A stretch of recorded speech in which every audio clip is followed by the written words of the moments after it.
क्या आपने कभी सोचा है, अगर कल सुबह आपकी नौकरी चली जाए, आपका बिजनेस बंद हो जाए, जिन लोगों पर आपको भरोसा था वही आपका साथ छोड़ दें, तो आपके पास आखिर बचेगा क्या?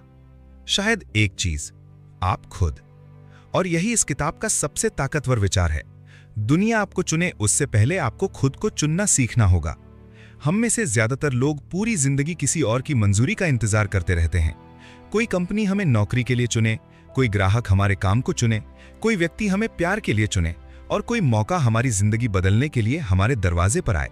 लेकिन अगर वो मौका कभी आया ही नहीं तो क्या हम बस इंतजार करते रहेंगे? किताब चूज योरसेल्फ इसी सोच को पूरी तरह उलट देती है, क्योंकि लेखक ने यह फिलॉसफी किसी आरामदायक ऑफिस में बैठकर नहीं सीखी थी। उन्होंने सफलता देखी, पैसा कमाया और फिर ऐसे दौर भी देखे जब सब कुछ बिखरता हुआ महसूस हुआ। और इसी उतार चढ़ाव के बीच उन्हें एक ऐसी बात समझ आई जो शायद आपकी सफलता को देखने का नजरिया भी बदल दे। आज की दुनिया में सबसे सुरक्षित इन्वेस्टमेंट कोई नौकरी, कंपनी या अपॉर्चुनिटी नहीं, बल्कि आप खुद हैं। लेकिन यहां एक सवाल है, खुद को चुनने का मतलब सिर्फ अपना बिजनेस शुरू करना है? नहीं, असल रहस्य इससे कहीं ज्यादा गहरा है। यह किताब बताती है कि आपकी एनर्जी, आइडियाज, रिलेशनशिप्स और डेली चॉइसेस मिलकर एक ऐसी फाउंडेशन बनाते हैं जिसके ऊपर आप अपनी शर्तों पर जिंदगी खड़ी कर सकते हैं।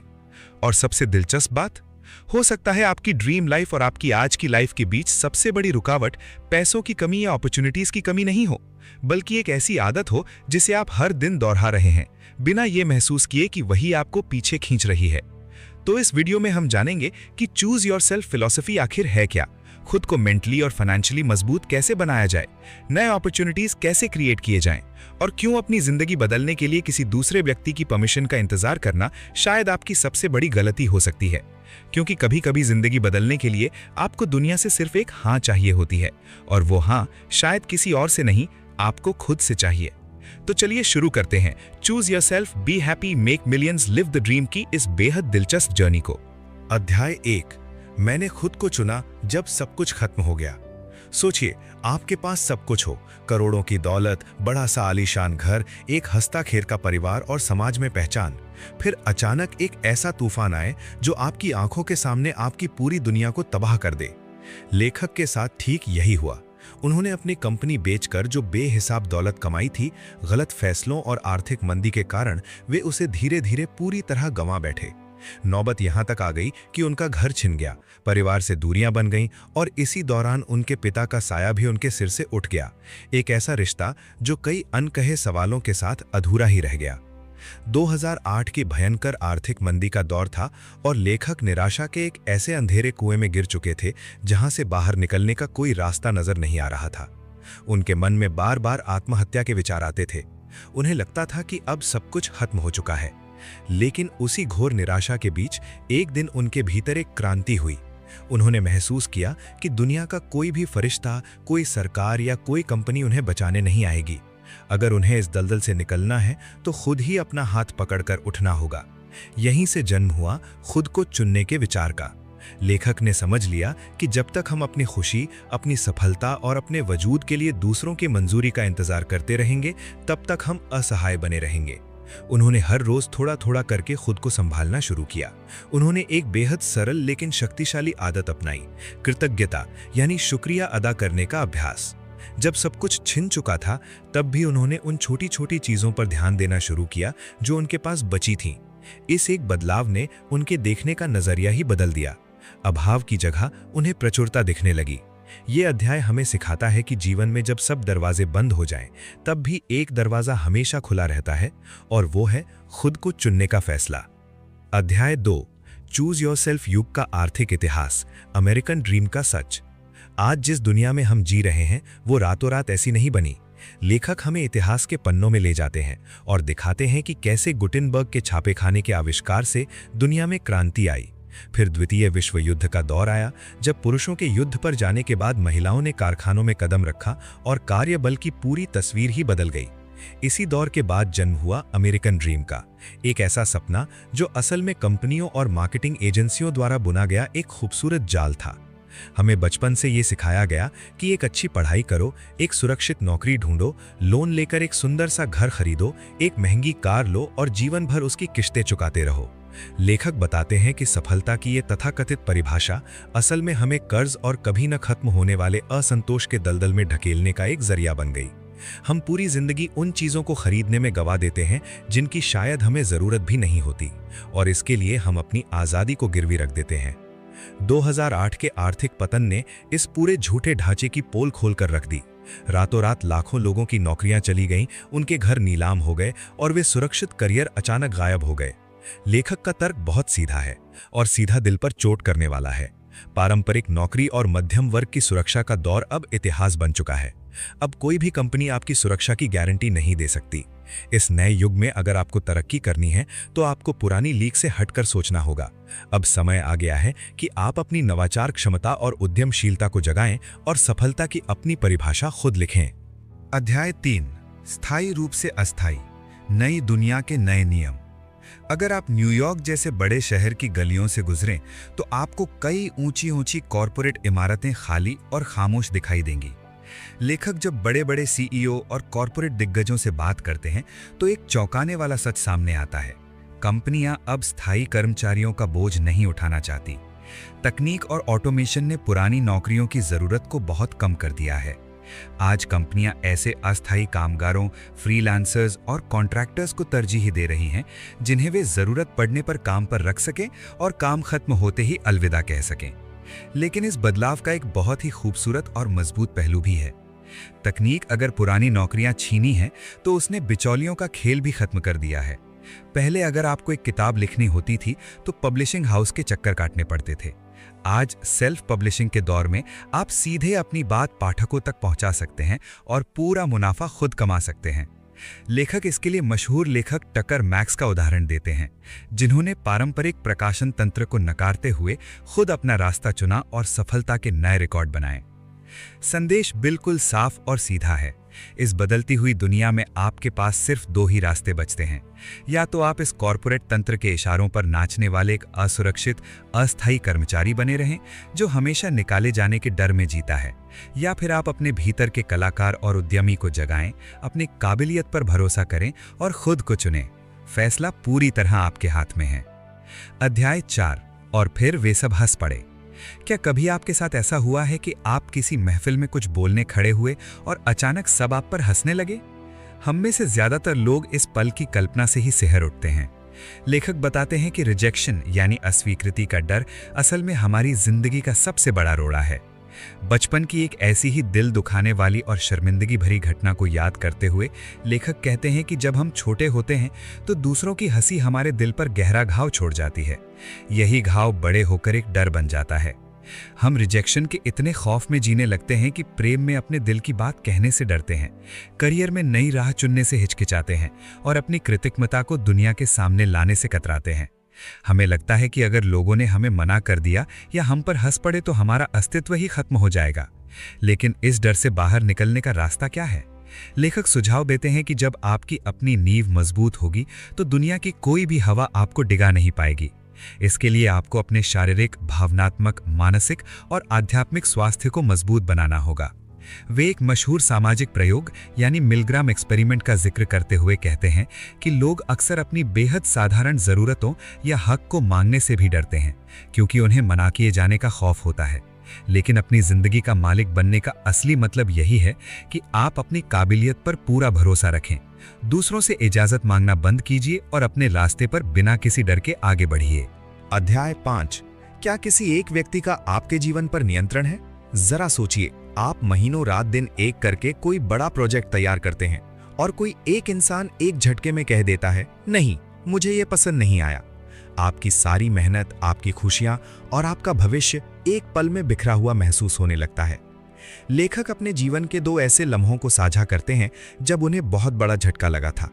पहला तब जब दिग्गज एंटरटेनमेंट चैनल HBO ने उनके ड्रीम टीवी शो के प्रपोजल को सीधे खारिज कर दिया, और दूसरा तब जब करोड़ों डॉलर की एक कंपनी बेचने की उनकी पक्की डील आखिरी वक्त पर टूट गई। इन दोनों झटकों ने लेखक को रोने पर मजबूर कर दिया, लेकिन साथ ही एक जीवन बदलने वाला सबक भी दिया। उन्होंने समझा कि जब हम अपनी सफलता, खुशी और भविष्य की चाबी किसी एक इंसान या कंपनी के हाथ में सौंप देते हैं तो हम खुद को बहुत कमजोर बना लेते हैं। किसी एक बॉस, किसी एक निवेशक या किसी एक ग्राहक का फैसला आपकी पूरी जिंदगी की दिशा तय नहीं करना चाहिए। यहाँ लेखक एक बहुत खूबसूरत मिसाल देते हैं, समुद्र बनने की मिसाल। वे कहते हैं कि आपको पानी की एक छोटी सी लहर नहीं बनना है जो हवा के जरा से थपेड़े से दिशा बदल ले या गायब हो जाए। आपको खुद एक विशाल समुद्र बनना है जिसकी अपनी गहराई हो और अपनी ताकत का केंद्र वो खुद हो। जब आप आत्मनिर्भर बनते हैं और खुद पर अटूट भरोसा रखते हैं तो किसी एक इंसान का ना कहना आपको कभी तोड़ नहीं सकता। अध्याय 6, खुद को कैसे चुनें। जिंदगी के एक मोड़ पर लेखक पूरी तरह टूट चुके थे। वे बुरी लतों का शिकार थे, उनका दिमाग थक चुका था और वे पूरी तरह बर्नआउट का सामना कर रहे थे। उसी अंधेरे दौर में उन्होंने समझा कि अगर इस दलदल से बाहर निकलना है तो हर दिन खुद को चुनने का अभ्यास करना होगा। यहीं से जन्म हुआ उनके मशहूर सिद्धांत का, जिसे वे डेली प्रैक्टिस यानी दैनिक अभ्यास कहते हैं। उनका मानना है कि जिंदगी में केवल वही काम कीजिए जो आपके चेहरे पर सच्ची मुस्कान लाएं और आपके भीतर की ऊर्जा को बढ़ाएं। खुद को चुनने के लिए लेखक 4 स्तंभों का संतुलन जरूरी मानते हैं, जिन्हें वे 4 शरीर कहते हैं। पहला है आपका शारीरिक स्वास्थ्य। सही और सादा खाना खाएं, पूरी नींद लें और रोज थोड़ा व्यायाम करें। जब शरीर स्वस्थ रहेगा तभी आप खुलकर जी पाएंगे। दूसरा है भावनात्मक स्वास्थ्य। ऐसे लोगों से दूरी बना लें जो आपकी ऊर्जा सोख लेते हैं और खुद को केवल उन्हीं लोगों के बीच रखें जो आपसे प्यार करते हैं और आपका हौसला बढ़ाते हैं। तीसरा है मानसिक स्वास्थ्य। रोज अपने दिमाग को कसरत कराएं, नए विचार सोचें, पढ़ें और अपनी रचनात्मक सोच को जिंदा रखें। और चौथा है आध्यात्मिक स्वास्थ्य। बीते हुए कल के पछतावे और आने वाले कल की चिंताओं को छोड़कर सिर्फ आज में, इस पल में जीना सीखें। जब आप हर दिन इन 4 स्तंभों का ख्याल रखते हैं तो बर्नआउट आपके पास भी नहीं भटकता। यही वो जादुई संतुलन है जो आपको हर परिस्थिति में उठ खड़े होने और खुद को चुनने की असली ताकत देता है। अध्याय 7, अगर मैं संकट में हूं तो क्या करूं। जिंदगी में कभी कभी ऐसा मोड़ आता है जब सब कुछ बिखरता हुआ महसूस होता है। जब बैंक अकाउंट खाली होने लगे, रिश्ते टूटने लगे और दिमाग में सिर्फ अंधेरा छा जाए तो इंसान सोचने लगता है कि अब आगे क्या। लेखक यहाँ एक बेहद दिल छू लेने वाली असली ईमेल केस स्टडी के जरिए इस गहरे संकट का समाधान देते हैं। जब आप जिंदगी के सबसे बुरे दौर में हो तो कोई बड़ा चमत्कार करने की कोशिश मत कीजिए। सबसे पहले शुरुआत कीजिए बहुत छोटी छोटी चीजों से। अगर आप सुबह उठकर सिर्फ अपना बिस्तर सही से लगा लेते हैं या नहा लेते हैं तो इसे भी अपनी एक बड़ी जीत मानिए। संकट के समय खुद पर तरस खाने के बजाय अपने आसपास मौजूद प्रचुरता को देखना शुरू करें। जब हम मुसीबत में होते हैं तो हमारा दिमाग उन चीजों पर अटक जाता है जो हमारे पास नहीं है, लेकिन जैसे ही आप उन छोटी चीजों के प्रति आभार व्यक्त करने लगते हैं, जैसे कि सांसें, एक सुरक्षित छत या एक कप चाय, वैसे ही आपका मानसिक तनाव कम होने लगता है। अगर आप खुद के दुख से बाहर निकलना चाहते हैं तो दूसरों की मदद के लिए हाथ बढ़ाइए। किसी भूखे को खाना खिलाना या किसी की छोटी सी मदद करना आपके भीतर एक नई सकारात्मक ऊर्जा भर देता है। इसके साथ ही अपनी नींद से कभी समझौता मत कीजिए और जरूरत पड़ने पर किसी पेशेवर डॉक्टर या काउंसलर की मदद लेने में जरा भी मत हिचकिचाइए। हर रोज थोड़ी सी चहलकदमी या हल्का व्यायाम आपके दिमाग के केमिकल संतुलन को बदल सकता है। जब आप टीवी पर दिन रात आने वाली नकारात्मक खबरों से दूरी बनाते हैं और जंक फूड जैसी हानिकारक आदतों को छोड़ते हैं तो आपकी सोच साफ होने लगती है। जैसा कि उस केस स्टडी वाले व्यक्ति के साथ हुआ, संकट कितना भी बड़ा क्यों ना हो, खुद का ध्यान रखने और आभार जताने से धीरे धीरे बाहर निकलने का रास्ता अपने आप बनने लगता है। अध्याय 8/9, खुद को जीने के लिए चुनें। क्या आपने कभी सोचा है कि जब पूरी दुनिया आपका साथ छोड़ दे और आप अंदर से पूरी तरह टूट जाएं, तब कौन आपका हाथ थामेला? इसका जवाब है आप खुद। लेखक अपने बहुत करीबी मित्र और लेखक कमल रविकांत की एक बेहद भावुक और प्रेरक कहानी साझा करते हैं। कमल एक समय अपनी कंपनी खो चुके थे, उनका दिल टूट चुका था और वे गंभीर रूप से बीमार पड़ गए थे। वे बिस्तर से उठ भी नहीं पा रहे थे और उनका जीने का मन खत्म हो चुका था। लेकिन उस घोर अंधेरे में उन्होंने एक छोटा सा फैसला लिया। उन्होंने हर सांस के साथ खुद से एक मंत्र कहना शुरू किया, मैं खुद से प्यार करता हूं। शुरुआत में ये सिर्फ एक वाक्य था, लेकिन बार बार दोहराने से ये उनके दिल और दिमाग की गहराई में उतर गया। धीरे धीरे इस साधारण से मंत्र ने कमाल कर दिखाया। कमल का शरीर ठीक होने लगा, उनके चेहरे पर मुस्कान वापस आ गई और उनका पूरा जीवन बदल गया। उन्होंने इस अनुभव को एक किताब का रूप देने का फैसला किया। लेखक यहाँ कमल की सेल्फ पब्लिशिंग यात्रा का विस्तार से जिक्र करते हैं। कमल ने किसी बड़े प्रकाशक या किसी फैसले का इंतजार नहीं किया। उन्होंने खुद अपनी किताब लिखी, उसे क्रिएट स्पेस पर प्रकाशित किया और खुद ही उसकी मार्केटिंग की। उन्होंने साबित कर दिया कि जब आप खुद को चुनते हैं तो दुनिया भी आपकी कद्र करने लगती है। इस अध्याय का सबसे बड़ा संदेश यही है कि आत्म प्रेम कोई स्वार्थ नहीं है, बल्कि ये संकटों से उभरने और कुछ नया रचने की सबसे मजबूत नींव है। जब तक आप खुद से प्यार नहीं करेंगे, तब तक आप किसी और के लिए या अपने सपनों के लिए कुछ नहीं कर पाएंगे। अध्याय 10, जीवन में अपना उद्देश्य ढूंढना। हम सब बचपन से एक ही बात सुनते आ रहे हैं, अपने जीवन का असली उद्देश्य ढूंढो। लेकिन क्या हो अगर ये सोच ही आपके तनाव की सबसे बड़ी वजह बन जाए?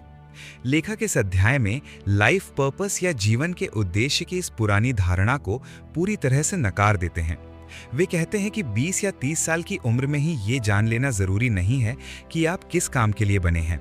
सफलता और आपके जीवन की सार्थकता किसी उम्र की पाबंदी या टाइम टेबल को मानकर नहीं चलती। कर्नल सैंडर्स की कहानी इसका सबसे बेहतरीन उदाहरण है। उन्होंने 65 साल तक ढेरों नाकामियां झेली, लेकिन इस ढलती उम्र में उन्होंने KFC की शुरुआत की और दुनिया भर में मशहूर हो गए। इसी तरह रॉडनी डेंजरफील्ड, रे क्रॉक जिन्होंने मैकडॉनल्ड्स को बड़ा बनाया, जूलिया चाइल्ड और फ्रैंक मैकॉर्ड जैसे दिग्गजों ने भी जीवन के उत्तरार्ध में जाकर अपनी असली पहचान बनाई। लेखक कहते हैं कि एक ही बड़ा उद्देश्य खोजने का दबाव इंसान से उसकी आज की खुशियां छीन लेता है। लोग भविष्य का गोल सेट करने के चक्कर में वर्तमान को जीना भूल जाते हैं। असली समझदारी इसमें है कि आप आज इसी पल में खुश रहना सीखें। अपने आसपास की छोटी छोटी चीज़ों का आनंद लें, नई चीज़ें सीखें और हर दिन को पूरी शिद्दत से जिएं, चाहे आपको आपका सो कॉल्ड उद्देश्य मिला हो या नहीं। अध्याय 11, जब दिल करे कि सब छोड़कर कहीं दूर भाग जाएं। कभी कभी जिंदगी में ऐसा मोड़ आता है जब लगता है कि सब कुछ छोड़कर किसी अनजान जगह चले जाएं, जहां कोई हमें न जानता हो। सुबह की वही उबाऊ नौकरी, रोज रोज के झगड़े और पुरानी उलझनों से दूर एक बिल्कुल नई पहचान बनाने का सपना कई लोग देखते हैं। इसे लोग स्यूडोसाइड कहते हैं, यानी अपनी पुरानी जिंदगी को पूरी तरह से खत्म करके एक नया पन्ना शुरू करना। लेकिन सच्चाई यह है कि आज की डिजिटल दुनिया में खुद को पूरी तरह से गायब कर लेना लगभग नामुमकिन सा लगता है। आप चाहे दुनिया के किसी भी कोने में चले जाएं, आपकी पुरानी यादें, आपका तनाव और आपकी पुरानी आदतें साए की तरह आपके साथ ही रहेंगी। असली आज़ादी कहीं भाग जाने में नहीं है, बल्कि अपने मन के भीतर जमी पुरानी शिकायतों और भविष्य के अनजाने डर को कचरे की तरह बाहर फेंकने में है। लेखक समझाते हैं कि आज के दौर में सादगी से जीना बहुत आसान हो गया है। आज आपको बड़ी बड़ी संपत्तियां या भारी भरकम चीजें खरीदने की जरूरत नहीं है। एयरबीएनबी जैसी सुविधाओं से आप कहीं भी रह सकते हैं और किराए की गाड़ियों से सफर कर सकते हैं। जब आप बहुत सारी चीजों का बोझ उठाना छोड़ देते हैं और एक न्यूनतम जीवन शैली अपनाते हैं, तो आपको बिना कहीं भागे भी वही असली आजादी और सुकून महसूस होने लगता है। अध्याय 12, सोचने में वक्त मत गवाओ, बस कर डालो। हम बचपन से सुनते आए हैं कि बिजनेस करने के लिए दिन रात पागलों की तरह खून पसीना बहाना पड़ता है।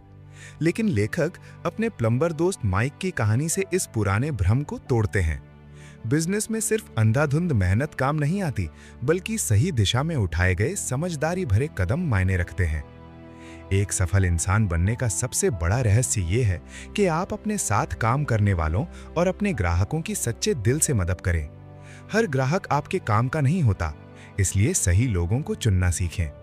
अपनी सोच को हमेशा नया रखें और कभी भी अपनी पूरी कमाई या सफलता के लिए किसी एक इंसान या कंपनी पर निर्भर ना रहें। यहाँ तक कि अपने विरोधियों या प्रतिस्पर्धियों से भी जलने के बजाय उनसे कुछ न कुछ नया सीखते रहें। हमेशा अपने दिमाग को नए नए विचार पैदा करने की ट्रेनिंग दें। सच तो यह है कि हर इंसान अपने जीवन के अनुभवों से बहुत कुछ सीखता है और वो किसी न किसी चीज का एक्सपर्ट होता है। असली बिजनेसमैन वही है जो बदलते वक्त के साथ खुद को ढालना जानता हो और सही समय पर बिना डरे कदम उठा ले। अध्याय 13, शुरुआत कहां से करें। आइए एकदम पक्की बात करते हैं। अगर आपके मन में भी सवाल है कि आखिर मुझे करना क्या चाहिए, तो ब्रायन जॉनसन की कहानी आपको सही रास्ता दिखाएगी। ब्रायन ने जब अपनी कंपनी ब्रेन ट्री शुरू की तो उन्होंने कोई बहुत बड़ा चमत्कार नहीं किया। उन्होंने बस एक बहुत ही साधारण लेकिन बेहद जरूरी बिजनेस चुना और बीच के बिचौलियों को हटाकर सीधे काम करना शुरू किया। अगर आप अपनी नौकरी छोड़कर कुछ नया करना चाहते हैं तो तुरंत इस्तीफा मत दीजिए। सबसे पहले अपनी नौकरी में रहते हुए ही अपना पहला ग्राहक ढूंढिए। जब एक इंसान आप पर भरोसा करके पैसे देने को तैयार हो जाए तब आगे बढ़िए। लोगों का भरोसा जीतने के लिए अपने ज्ञान को बांटिए, जैसे कि ब्लॉग लिखना या दूसरों को कुछ सिखाना। ध्यान रखें कि शुरुआत में पैसा कमाने के पीछे भागने के बजाय लोगों से सच्चा रिश्ता बनाइए। जब भी कोई नया और अच्छा मौका मिले तो झिझक छोड़कर उसे हाँ कहिए और अपने ग्राहकों को ऐसी बेहतरीन सेवा दीजिए जिसकी उन्होंने उम्मीद भी न की हो। ब्रायन ने भी ओपन टेबल जैसी बड़ी कंपनी के साथ डील करते समय इसी भरोसे और बेहतरीन सर्विस का इस्तेमाल किया था। बिजनेस शुरू करने के लिए आपको करोड़ों रुपयों की जरूरत नहीं होती, बस एक ठोस सोच, थोड़ा सा भरोसा और पहला सही कदम उठाने की हिम्मत चाहिए होती है। अध्याय 14। $1 अरब कमाने में ज्यादा खर्च नहीं लगता। क्या आपने कभी सोचा है कि $1 अरब की कंपनी खड़ी करने के लिए करोड़ों रुपयों का बैकअप चाहिए होता है? लेखक हमें सारा ब्लेकली की कहानी के जरिए दिखाते हैं कि ये बात पूरी तरह सच नहीं है। सारा को बस पैंटीहोस पहनते वक्त एक आम सी समस्या महसूस हुई और उन्होंने अपने घर के छोटे से कोने से उसका समाधान ढूंढ निकाला। इसी साधारण से विचार से जन्म हुआ स्पैंक्स का, जो आगे चलकर अरबों डॉलर की ब्रांड बन गई। इस कहानी का सबसे बड़ा सबक यही है कि जब आप सिर्फ पैसा छापने की नीयत से शुरुआत करते हैं तो अक्सर जल्दी थक जाते हैं, लेकिन जब आप लोगों की किसी असली तकलीफ या रोजमर्रा की समस्या को हल करने की नीयत रखते हैं तो सफलता खुद ब खुद आपके कदम चूमती है। सारा की इस यात्रा में उनका अपना बिक्री कौशल, दिन रात का गहन शोध और बिना किसी से अनुमति लिए खुद पहल करने की हिम्मत शामिल थी। उन्होंने खुद ही अपना प्रचार किया और दुनिया के सामने अपने विचार को मजबूती से रखा। लेखक हमें यह भी समझाते हैं कि जब हम दूसरों की बड़ी सफलता देखते हैं तो जलने या ईर्ष्या करने के बजाय हमें उससे प्रेरणा लेनी चाहिए। आखिरकार पैसा कमाना बेशक मजेदार है, लेकिन असली और टिकाऊ सफलता हमेशा अपने काम के प्रति सच्चे जुनून से ही आती है। अध्याय 15। एक मास्टर सेल्समैन बनना। ज्यादातर लोग बिक्री और मोल भाव को एक ही समझ बैठते हैं, लेकिन लेखक इनके बीच का एक बहुत ही खूबसूरत फर्क समझाते हैं। मोल भाव में इंसान अक्सर ना सुनने के लिए तैयार रहता है, जबकि एक सच्चा और मास्टर सेल्समैन ग्राहक के मन में छिपी उस हाँ को ढूंढ निकालता है जो खुद ग्राहक को भी पता नहीं होती। लेखक ने अपनी जिंदगी में कई बार ऐसे फैसले लिए जहां उन्होंने तुरंत बड़े फायदे की जगह रिश्तों को चुना, चाहे वो अपनी कंपनी को कम कीमत में बेचना हो या अपने बिजनेस का आधा हिस्सा किसी सहयोगी को दे देना हो। इन अनुभवों से वे एक बहुत बड़ी बात सिखाते हैं। तुरंत जेब भरने से कहीं ज्यादा कीमती होता है किसी का दीर्घकालिक भरोसा जीतना। व्यापार में हमेशा ग्राहक के जीवन काल मूल्य यानी लॉन्ग टर्म वैल्यू को समझना चाहिए। जब आप ग्राहक को उम्मीद से थोड़ा ज्यादा देते हैं, जरूरत पड़ने पर अपने प्रतिस्पर्धियों की सिफारिश करने से भी नहीं हिचकते और लगातार उन्हें नए नए सुझाव देते रहते हैं, तो एक ऐसा मजबूत रिश्ता बनता है जो जिंदगी भर चलता है। सीधी बात यह है कि जब आप किसी काम को दिल से और प्यार से करते हैं तो वहां बिक्री कोई जबरदस्ती की चीज नहीं लगती, बल्कि बेहद स्वाभाविक और सहज बन जाती है। अध्याय 16। आइडिया मशीन कैसे बने। सोचने की क्षमता कोई ऐसी चीज नहीं है जो बस कुछ चुनिंदा लोगों को जन्म से मिलती है।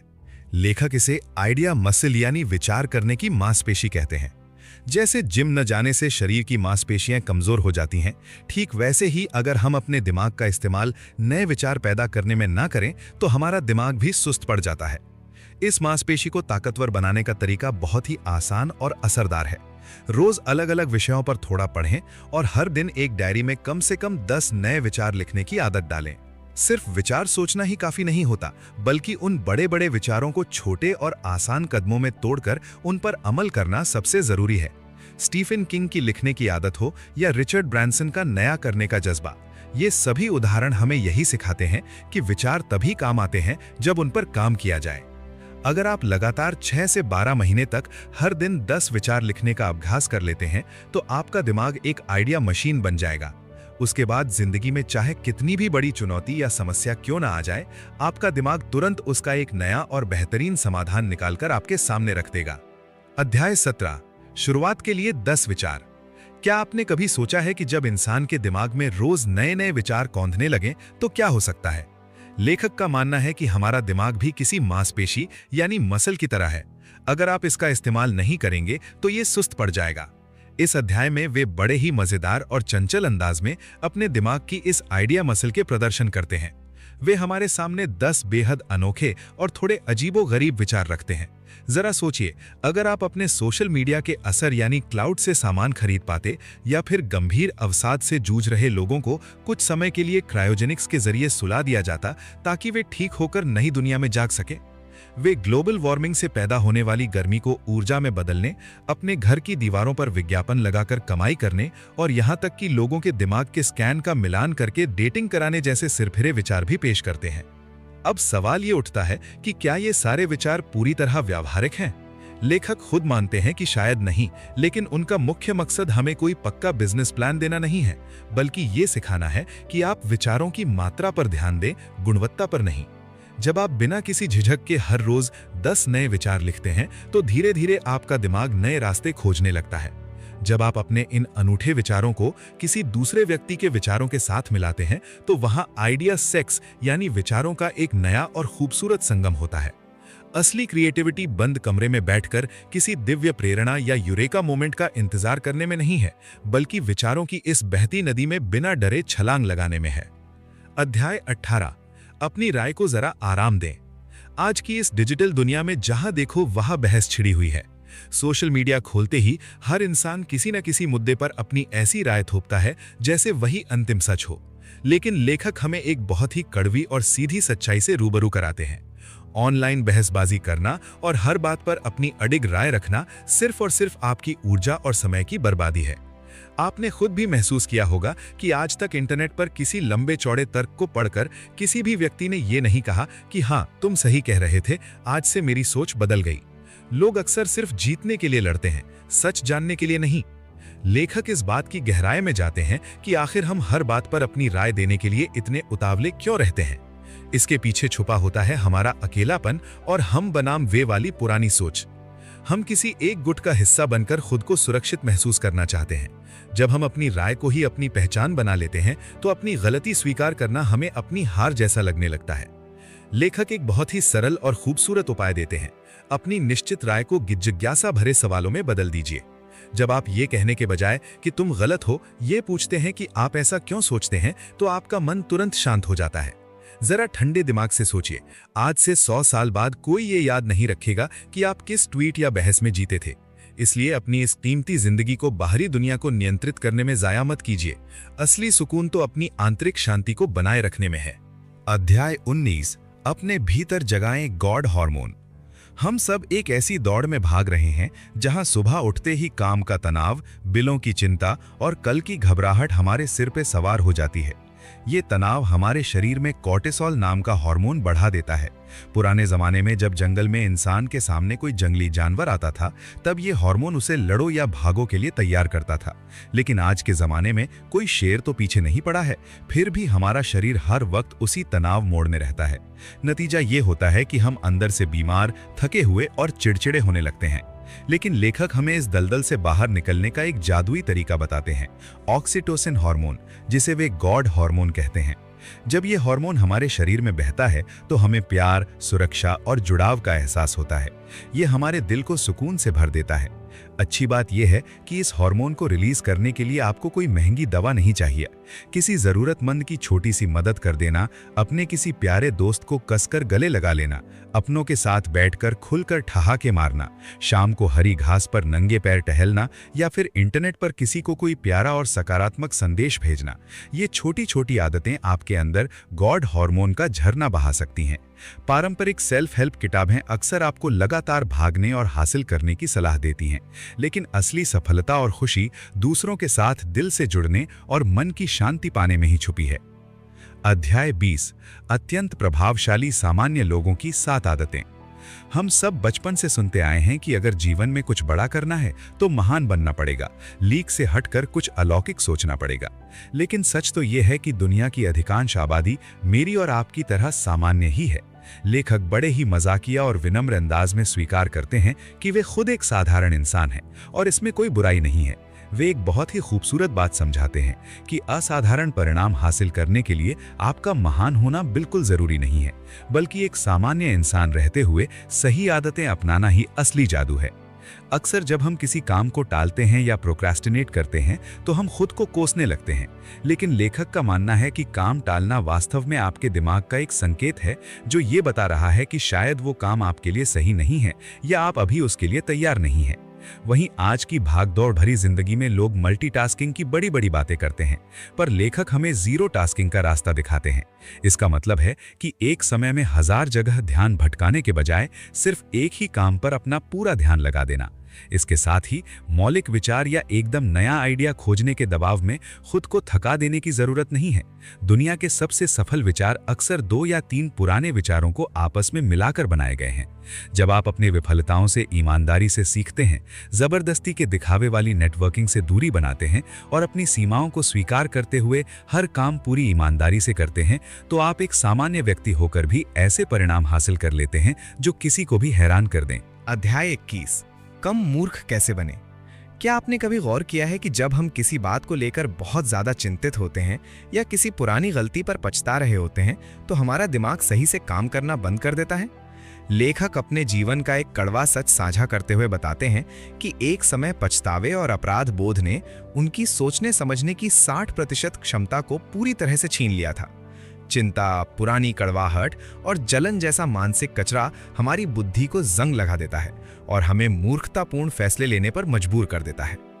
हम अक्सर हर चीज को परफेक्ट बनाने और सब कुछ अपने नियंत्रण में रखने की जिद पकड़ लेते हैं। जब चीजें हमारी मर्जी के मुताबिक नहीं होती तो हमें शर्मिंदगी और नाकामी का एहसास होता है, जिससे हमारी पूरी मानसिक ऊर्जा बर्बाद हो जाती है। बुद्धिमान बनने का रास्ता कोई बहुत कठिन किताबें पढ़ने से होकर नहीं जाता, बल्कि अपने इस मानसिक कचरे को साफ करने से शुरू होता है। अल्टुचर हमें सलाह देते हैं कि जब भी मन में कोई नकारात्मक विचार या गुस्सा आए तो खुद को कोसने के बजाय बस एक शांत दर्शक की तरह उस विचार को आते जाते देखें। बोलने की जल्दबाजी में रहने के बजाय दूसरों को ध्यान से सुनना शुरू करें और जब भी आप कोई बहाना बना रहे हो तो उसे तुरंत पहचान लें। जैसे जैसे आप अपने दिमाग से इस नकारात्मक बोझ को हटाते जाएंगे, आपकी सोचने की शक्ति तेज होती जाएगी और आप अपने आप कम मूर्ख और ज्यादा समझदार बनते जाएंगे। अध्याय 22, ईमानदारी से ज्यादा पैसा मिलता है। दुनिया में बहुत से लोगों को लगता है कि व्यापार या करियर में तेजी से आगे बढ़ने के लिए थोड़ा बहुत झूठ, चालाकी या धोखाधड़ी जरूरी है। लेखक बर्नी मैडॉफ जैसे बड़े बड़े धोखेबाजों का उदाहरण देकर इस भ्रम को पूरी तरह तोड़ देते हैं। बेईमानी से शायद आपको शुरुआत में थोड़ी चमक धमक या जल्दी पैसा मिल जाए, लेकिन ये एक ऐसे जलते हुए मकान की तरह है जो आज नहीं तो कल गिरकर राख हो ही जाएगा। अंत में बेईमानी केवल विनाश ही लाती है। दूसरी तरफ ईमानदारी एक जादुई शक्ति की तरह काम करती है, ठीक वैसे ही जैसे बैंक में जमा पैसे पर चक्रवृद्धि ब्याज यानी कंपाउंड इंटरेस्ट मिलता है। जब आप लोगों के साथ सच्चे रहते हैं तो उनका भरोसा आपके ऊपर दिन ब दिन बढ़ता जाता है और यही भरोसा आगे चलकर आपके लिए नए नए दरवाजे और बिजनेस के सुनहरे मौके खोलता है। ईमानदारी कोई केवल पूजा पाठ या नीति शास्त्र का हिस्सा नहीं है, बल्कि ये अमीर बनने और सफल होने की सबसे व्यावहारिक रणनीति है। अल्टुचर इसके लिए बहुत ही आसान और दिल छू लेने वाले कदम बताते हैं। जब भी कोई काम सफल हो तो उसका श्रेय खुद लेने के बजाय अपनी टीम और दूसरों को दें। लोगों की बिना किसी स्वार्थ के मदद करें, उन्हें आपस में जोड़ें और विचारों का जरिया बने। सबसे महत्वपूर्ण बात यह है कि जो वादा आप किसी से करें उसे हर हाल में पूरा करें। जब आपकी साख एक सच्चे और भरोसेमंद इंसान की बन जाती है तो सफलता और पैसा खुद ब खुद आपके पीछे चले आते हैं। अध्याय 23, खुद को चुनने के लिए उम्र मायने नहीं रखती। क्या आपने कभी सोचा है कि सफलता पाने के लिए क्या सचमुच सालों का अनुभव, कोई बड़ा गॉडफादर या ढेरों पैसों की जरूरत होती है? लेखक हमें एलेक्स डे नाम के एक 23 साल के ब्रिटिश संगीतकार की कहानी सुनाते हैं जो इस सोच को पूरी तरह से बदल देता है। एलेक्स ने किसी बड़े रिकॉर्ड लेबल का दरवाजा नहीं खटखटाया, न ही किसी बड़ी कंपनी के आगे गिड़गिड़ाया। उसने बस अपनी प्रतिभा पर भरोसा किया, यूट्यूब को अपना मंच बनाया और सीधे लोगों के दिलों में उतर गया। नतीजा ये हुआ कि बिना किसी बाहरी मदद के उसके गानों ने यूके के टॉप 40 चार्ट्स में अपनी जगह बना ली। एलेक्स की ये यात्रा हमें सिखाती है कि जब आप खुद पर दांव लगाने का फैसला कर लेते हैं तो दुनिया का कोई भी पुराना नियम आपको रोक नहीं सकता। राह में आलोचक मिलेंगे, लोग आपकी क्षमता पर सवाल उठाएंगे, लेकिन असली जादू तब होता है जब आप उनकी बातों को नजरअंदाज करके रोज थोड़ा थोड़ा काम करते हैं। एक दो दिन की वाहवाही से ज्यादा मायने रखती है आपकी निरंतरता। जब आप अपने काम में महारत हासिल करते हैं और अपने दर्शकों या प्रशंसकों से एक सच्चा और गहरा रिश्ता बनाते हैं, तो तकनीक आपके पंख बन जाती है। आज का दौर ऐसा है जहां सफलता आपकी उम्र नहीं बल्कि आपका जुनून और खुद को चुनने की हिम्मत देखती है। अध्याय 25। सुपरमैन से मैंने क्या सीखा। बचपन में हम सब ने कभी न कभी सुपरमैन जैसा बनने का सपना देखा होगा। आसमान में उड़ना, भारी से भारी चीजों को उठा लेना और दुनिया को बचाना। लेखक अपनी बचपन की इन्हीं यादों को टटोलते हुए एक बहुत ही खूबसूरत सच सामने रखते हैं। वे कहते हैं कि हम सब के अंदर एक क्लार्क केंट छुपा होता है। क्लार्क केंट लानी वो इंसान जो चश्मा पहनता है, थोड़ा शर्मीला है, भीड़ में गुम रहता है और जिसे लगता है कि कोई उसे समझ नहीं पा रहा। हम सब भी कभी न कभी अपनी जिंदगी में खुद को अनसुना, अनदेखा और अकेला महसूस करते हैं। सुपरमैन की कहानी सिर्फ एक काल्पनिक किरदार की कहानी नहीं है, बल्कि ये हम सब की कहानी है। हम सब चाहते हैं कि दुनिया हमारे उस असली, शक्तिशाली और दयालु रूप को देखे जो कपड़ों और चश्मे के पीछे छुपा हुआ है। लेखक इस बात को योग और अच्छाई के सिद्धांतों से जोड़ते हुए कहते हैं कि असली सुपर पावर किसी के पास उड़ने की ताकत नहीं है। असली सुपर पावर है अहिंसा, ईमानदारी और मन का संतोष। अगर आप हर सुबह उठकर खुद से ये छोटा सा सवाल पूछें कि आज मैं किसकी जिंदगी थोड़ी बेहतर बना सकता हूं या किसकी मदद कर सकता हूं, तो यकीन मानिए उस दिन आप बिना किसी लाल केप के भी एक असली सुपर हीरो बन जाते हैं। अध्याय 26। गांधी ने पूरे देश को आजाद कराने के लिए खुद को चुना। जब हम गांधी जी के बारे में सोचते हैं तो हमारे दिमाग में एक महान नेता की छवि आती है, लेकिन लेखक हमें गांधी जी के जीवन के उस पहलू से रूबरू कराते हैं जो आत्मानुशासन से जुड़ा है। वे दो बहुत ही प्यारी कहानियों का जिक्र करते हैं। पहली कहानी उस बच्चे की है जिसकी माँ उसे चीनी खाने की आदत छुड़ाने के लिए गांधी जी के पास लाई थी। गांधी जी ने उस बच्चे को तुरंत सलाह नहीं दी। उन्होंने पहले खुद कुछ हफ्ते चीनी छोड़ना सीखा, फिर बच्चे से बात की। दूसरी कहानी तब की है जब देश में बेहद तनाव था और उनके समर्थकों को काम की चिंता सता रही थी, लेकिन गांधी जी ने उस दिन अपने ध्यान या मेडिटेशन का समय घटाने के बजाय दोगुना कर दिया। इन घटनाओं से हमें ये सीखने को मिलता है कि दुनिया में बदलाव की शुरुआत हमेशा खुद से होती है। कोई भी बाहरी व्यक्ति या समाज आपको ये नहीं बता सकता कि आपको क्या करना है। आपका असली उद्देश्य आपके अपने भीतर से आता है। गांधी जी का जीवन हमें याद दिलाता है कि दुनिया में जो बदलाव आप देखना चाहते हैं, सबसे पहले खुद वो बदलाव बनिए। जब तक आप खुद को नहीं संभालते, खुद को बेहतर नहीं बनाते, तब तक आप बाहर की दुनिया में कोई बड़ा परिवर्तन नहीं ला सकते। आत्म जागरूकता और खुद पर नियंत्रण ही वो सबसे बड़ी ताकत है जो पूरे समाज को बदलने का मद्दा रखती है। अध्याय 27। वुडी एलन से मैंने सीखी 9 बातें। महान फिल्मकार वुडी एलन की जिंदगी को अगर आप करीब से देखें तो आपको समझ आएगा कि रचनात्मकता कोई अचानक होने वाला जादू नहीं है। लेखक उनके करियर का विश्लेषण करके हमें बताते हैं कि असली सफलता का राज रोज काम पर उपस्थित रहने और असफलता से न डरने में छिपा है। वुडी एलन रोज घंटों बैठकर दिमाग नहीं खपाते। वे हर दिन बस थोड़े समय के लिए पूरी तरह ध्यान केंद्रित करके लिखते हैं और फिर अपनी बनाई फिल्मों को दुनिया के सामने रख देते हैं। वे कभी भी परफेक्ट बनने की कोशिश में समय बर्बाद नहीं करते। वे जानते हैं कि हर रचना में थोड़ी बहुत खामियां तो रहेंगी ही। उनका मानना है कि आप हर दिन नया जोखिम उठाइए, नई चीजें सीखिए और दुनिया के विचलनों से दूर रहकर अपने काम में माहिर बनिए। जब आप हर दिन अनुशासन के साथ आगे बढ़ते हैं तो धीरे धीरे यही निरंतरता आपको अपने क्षेत्र का उस्ताद बना देती है। अध्याय 28। दक्षता और बीटल्स का आखिरी संगीत कार्यक्रम। 30 जनवरी 1969 की बात है जब मशहूर म्यूजिक बैंड बीटल्स ने लंदन में एक छत के ऊपर अपना ऐतिहासिक रूफटॉप कॉन्सर्ट दिया था। बाहर से देखने में यह प्रदर्शन बेहद शानदार और ऊर्जा से भरा हुआ था, लेकिन पर्दे के पीछे की सच्चाई ये थी कि बैंड के सदस्य आपसी कलह और मतभेद से बुरी तरह जूझ रहे थे। चारों तरफ बिखराव और तनाव का माहौल था। फिर भी जब उन्होंने बजाना शुरू किया तो संगीत में एक गजब की पूर्णता और सुंदरता देखने को मिली।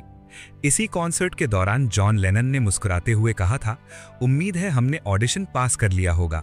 सोचिए, दुनिया का सबसे बड़ा बैंड और वे खुद को एक नौसिखिया मान रहे थे। इसे ही बिगिनर्स माइंड कहते हैं। ये कहानी हमें सिखाती है कि आपके आसपास परिस्थितियां चाहे कितनी भी अराजक क्यों ना हो, अगर आप अपने काम के प्रति ईमानदार हैं तो आप मुश्किल से मुश्किल हालात में भी कुछ अद्भुत रच सकते हैं। हर दिन को एक नई शुरुआत मानिए, जैसे आप आज ही पहली बार मैदान में उतरे हैं। अध्याय 29। जब आपको अस्वीकृत कर दिया जाए तो क्या करें। एक शाम लेखक कुछ ऐसे लेखकों के साथ डिनर पर बैठे थे जिन्होंने अपनी किताबें खुद प्रकाशित की थी। बातचीत के दौरान उन्हें एहसास हुआ कि दुनिया का सबसे बड़ा और सफल कलाकार भी कभी न कभी अस्वीकृति का दर्द झेल चुका होता है। जब कोई हमें खारिज करता है या ना कहता है तो हमारे पास 3 रास्ते होते हैं। पहला कि हम निराश होकर हार मान लें, दूसरा कि हम गुस्से में उसे नज़रअंदाज कर दें, और तीसरा कि हम खुद के भीतर झांकें और सोचें कि सुधार कहाँ हो सकता है।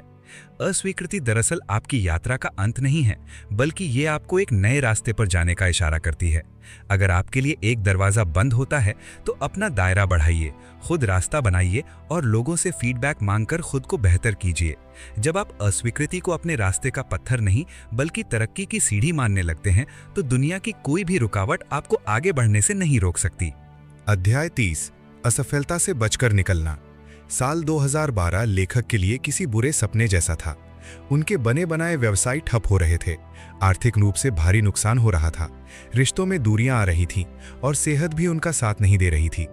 इस गहरे अंधेरे से बाहर निकलने के लिए उन्होंने एक बहुत ही अनमोल सीख खोजी, विविधीकरण यानी डाइवर्सिफिकेशन। जब आप अपनी जिंदगी या करियर की सारी उम्मीदें केवल एक ही चीज पर टिका देते हैं तो उसके टूटने पर आप पूरी तरह बिखर जाते हैं। लेकिन अगर आपके पास आगे बढ़ने के कई अलग अलग रास्ते और विचार मौजूद हैं तो किसी एक असफलता का दर्द आपको कभी पूरी तरह तोड़ नहीं पाता। इसके साथ ही लेखक सलाह देते हैं कि हमें छोटे बच्चों की तरह सोचना शुरू करना चाहिए। बच्चे असफलता का रोना रोते हुए समय बर्बाद नहीं करते, वे बहुत जल्दी पुरानी बातों को भूल जाते हैं और हर नई चीज को कौतूहल से देखते हैं। जब आप कठोर फैसलों की जगह मन में जिज्ञासा लाते हैं तो हर असफलता आपको एक नई संभावना की ओर ले जाती है। अध्याय 31, दुनिया पर कब्जा करो। आज के दौर में अगर आप ये सोचते हैं कि एक सुरक्षित नौकरी या कॉरपोरेट कंपनी आपको जीवन भर की स्थिरता दे सकती है तो आप मुगालते में हैं। जमाना बदल चुका है और अब आपकी भलाई, आपकी आर्थिक आज़ादी और आपकी मानसिक शांति की पूरी जिम्मेदारी सिर्फ और सिर्फ आपकी है। लेखक एक बहुत ही खूबसूरत अभ्यास का सुझाव देते हैं। आप कागज पर एक छोटा सा वृत्त बनाएं और खुद को उसके केंद्र में रखें। इसके बाद अपने चारों ओर उन लोगों के वृत्त बनाते जाएं जिन्हें आप अपने विचारों और काम से प्रभावित कर सकते हैं। जब आप ये अभ्यास करेंगे तो आपको एहसास होगा कि आपका प्रभाव कितना दूर तक फैल सकता है। ये दुनिया पर कब्जा करने की बात किसी अहंकार या लालच के लिए नहीं है, बल्कि ये खुद की असली पहचान को जगाने की एक कोशिश है। जब आप शारीरिक, मानसिक और आध्यात्मिक रूप से खुद को मजबूत बना लेते हैं तो आप न सिर्फ अपना जीवन बदलते हैं बल्कि अपने आसपास की पूरी दुनिया पर एक सकारात्मक प्रभाव छोड़ने लगते हैं। अध्याय 32, प्रशंसा पत्र। किताब के इस आखिरी अध्याय में लेखक कोई नया नियम या सिद्धांत नहीं सिखाते, बल्कि अपने पाठकों के उन भावुक और दिल को छू लेने वाले संदेशों को साझा करते हैं जो उन्हें दुनिया भर से मिले हैं। लोग उन्हें बताते हैं कि कैसे उनकी लिखी बातों और डेली प्रैक्टिस के छोटे छोटे अभ्यासों ने उनकी ढहती हुई जिंदगी को संभाला है। किसी ने आत्महत्या करने का इरादा छोड़कर फिर से जीना शुरू किया है, तो किसी ने अपनी पुरानी समस्याओं से बाहर निकलकर एक नया और सफल बिजनेस खड़ा कर लिया है। इन सभी कहानियों को पढ़ते हुए लेखक का दिल आभार से भर जाता है। वे सिर्फ एक लेखक की तरह बात नहीं करते, बल्कि एक दोस्त की तरह पाठकों को अपने अनुभव साझा करने का न्योता देते हैं। ये आखिरी अध्याय इस पूरी किताब को महज एक सेल्फ हेल्प गाइड से बदलकर एक खूबसूरत सामुदायिक आंदोलन बना देता है, जहां हर व्यक्ति एक दूसरे के अनुभवों से सीखकर जिंदगी में आगे बढ़ रहा है। उम्मीद है कि आपको ये वीडियो पसंद आया होगा। अगर आपको पसंद आया है तो फिर कमेंट सेक्शन में कमेंट जरूर लिखें और चैनल को सब्सक्राइब जरूर कीजिए। मिलते हैं अगली वीडियो में, तब तक के लिए थैंक यू और take care. Thank you so much for watching this video. Don't forget to like, subscribe, and comment.